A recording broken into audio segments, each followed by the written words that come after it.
أهلا بيكم في قناة صوت الترند، وهنقول لكم على كل الترندات اللي شغالة دلوقتي، من الأخبار المحلية لآخر أخبار الفنانين والمشاهير.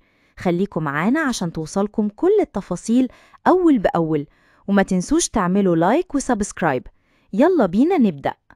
تخيل معايا يا صديقي إنك تصحى في يوم عادي وتسمع إن قضية لاعب كرة شهير زي إبراهيم شيكا الله يرحمه ما بقتش مجرد قصة وفاة طبيعية، لكنها اتحولت للغز معقد مليان أسرار، تقارير متضاربة، وأسئلة لحد النهاردة ما لقتش جواب. القصة دي مش مجرد حكاية عن لاعب، دي بقت قضية رأي عام. أنا بصراحة ما كنتش ناوية أفتح الموضوع ده من جديد، خصوصاً إننا اتكلمنا عنه قبل كده وقت ما والدته قدمت بلاغ رسمي علشان يستخرجوا جثمانه، وكانت وقتها حاسة إن في حاجة مش طبيعية. لكن اللي ظهر في الأيام الأخيرة أكبر بكتير من مجرد إحساس الموضوع بقى فيه أوراق وتقارير على لسان محامي الأسرة نفسه، مش مجرد كلام سوشيال ميديا. خليني أبدأ معاك خطوة خطوة. شهادة الوفاة الرسمية لإبراهيم شيكا مش مكتوب فيها السرطان زي ما اتقال، لكن مكتوب جلطة في الرئة، ودي لوحدها كارثة، لأن الجلطة ما بتجيش فجأة. الجلطة بتكون ليها مقدمات وأعراض واضحة، والأعراض دي المفروض تبان للناس كلها، خصوصاً إن إبراهيم كان بيظهر دايماً في فيديوهات وبيتكلم مع جمهوره. هل كان شكله يوحي إن عنده مشكلة في الرئة؟ الإجابة المنطقية لأ. الموضوع موقفش عند كده.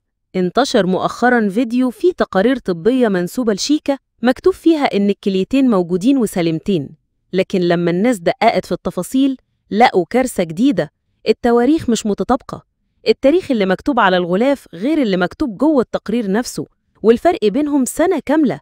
يعني هل معقولة يكون في أوراق اتبدلت أو تقارير تخص حد تاني اتحط عليها اسم إبراهيم؟ المحامي أكد إن التقارير دي كلها كانت مع زوجته هبة التركي اللي رفضت تسلمها لأسرة إبراهيم. طب ليه ترفضي؟ لو كل حاجة كانت واضحة وسليمة زي ما بتقولي، المفروض أول واحدة تكوني حريصة إنك تبرئي نفسك وتوري المستندات. إيه اللي يخليكي تخبي أوراق مهمة زي دي؟ نيجي للسؤال التاني. يا هبة، ليه فجأة قررت تبيعي حساباته على السوشيال ميديا بعد شهور من وفاته؟ هل الحسابات دي مجرد صفحات ولا كانت مصدر رزق وجزء من ذكرى الله المفروض تحافظي عليه؟ ولو كنت فعلا محتاجة فلوس زي ما كنت بتظهري في الفيديوهات وتطلعي تقولي إحنا مش لاقيين نعيش، إزاي قدرتي قبل وفاته بأيام تشتري مقبرة قيمتها تعدي ال1,000,000 جنيه؟ منين يا هبة؟ كمان المحامي كشف إن لحد دلوقتي مش قادر يوصل لهبة التركي.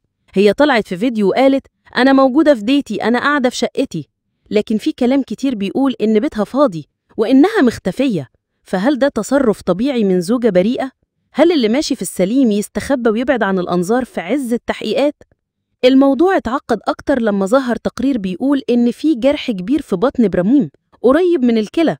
البعض حاول يبرر وقال يمكن كان بيعمل عملية تحويل مسار، لكن المفاجأة إن إبراهيم نفسه قبل وفاته طلع في فيديو وأكد إن العملية دي مستحيلة بالنسبة له، وقال الدكاترة قالوا لي العملية غلط عليا بنسبة 70%.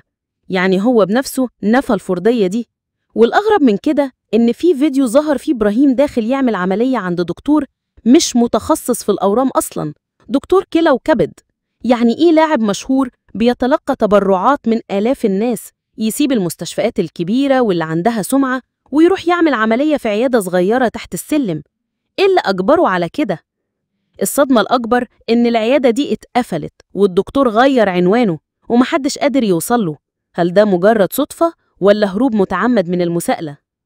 كل ده خلى المحامي يعلن بشكل رسمي إن القضية ما بقتش مجرد شكوك، في احتمالية حقيقية إن أعضاء اتسحبت من جسد إبراهيم شيكا، وده مش مجرد كلام الناس، دي احتمالية بيتحقق فيها رسمياً دلوقتي. خلينا نرجع للأسئلة المباشرة. يا هبة، ليه خبيتي التقارير؟ بتدفعي أتعاب محامي منين وانتي طول الوقت بتقولي ما معكيش فلوس؟ ليه فجأة بتبيعي حسابات السوشيال ميديا؟ وليه مختفية عن الأنظار؟ وفي كمان أسماء مشاهير كانوا قريبين جداً من إبراهيم أثناء مرضه. هل من المنطقي إنهم ما يعرفوش حاجة؟ هل من المعقول إنهم ما شافوش تفاصيل أو ما سمعوش شكواه؟ أكيد عندهم إجابات، والسؤال ليه ساكتين؟ القضية دي بتخليني أفكر، هل وفاة إبراهيم شيكا كانت طبيعية زي ما اتقال؟ ولا فعلاً في أيادي تانية لعبت في الموضوع؟ الله أعلم. لكن اللي مؤكد إن التحقيقات هتكشف كل حاجة في الأيام اللي جاية. لو عجبك الفيديو دوس لايك واشترك وفعل الجرس. صوت الترند دائما يوصل لك الصورة كاملة.